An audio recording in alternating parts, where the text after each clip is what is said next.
La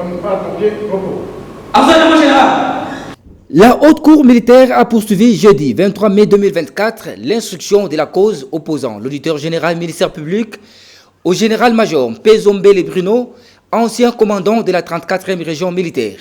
Ce dernier est accusé avec le colonel Mboma Boukila, directeur des finances de la dite unité, pour avoir détourné 20 000 $ américains, soit 241 millions de francs congolais destinés à la défense de la ville de Goma. Devant les juges, les deux prévenus ont reconnu avoir perçu cette somme. Cependant, les reçus de fonds remis aux unités opérationnelles sont restés au bureau à Goma, ont-ils dit.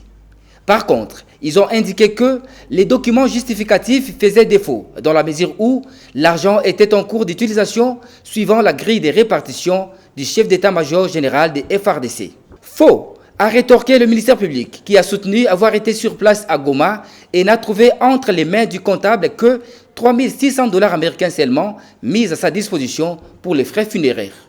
S'il est vrai que les reçus existaient, Monsieur le Président, c'était à cette occasion d'aller insister pour que nous puissions récupérer ces reçus. Nous étions sur place. Les reçus n'existent pas. Mais par rapport à ce deuxième cas-là, nous avons recherché la dame Kalumbis, auprès de qui il avait laissé l'argent. Et cette dame avait été entendue, Monsieur le Président du Seigneur juge. Ces reçus-là n'ont jamais existé. Et à votre niveau, vous avez même la possibilité d'agir par voie de commission rogatoire et vérifier si effectivement ces reçus existent. Ces reçus n'existent pas. Nous avions posé la question avant même de nous transporter sur le lieu. Pendant que nous étions ici, il nous a donné aucune indication. Nous arrivons sur place, nous avons vérifié, rien du tout. Et l'on se dit que l'argent était en cours d'utilisation. Donc on ne pouvait pas justifier. L'argent était en cours d'utilisation. Puis s'ils avaient reçu 241 millions de francs congolais, nous devions trouver cet argent-là.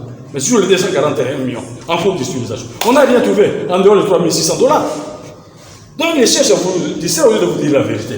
La défense des prévenus a sollicité de la Haute Cour militaire la comparution du chef d'état-major de la force terrestre en vue d'éclairer sa religion sur ces dossiers. La cause a été renvoyée à jeudi 6 juin 2024. Haute Cour militaire, mon général, l'audience de séjour est suspendue.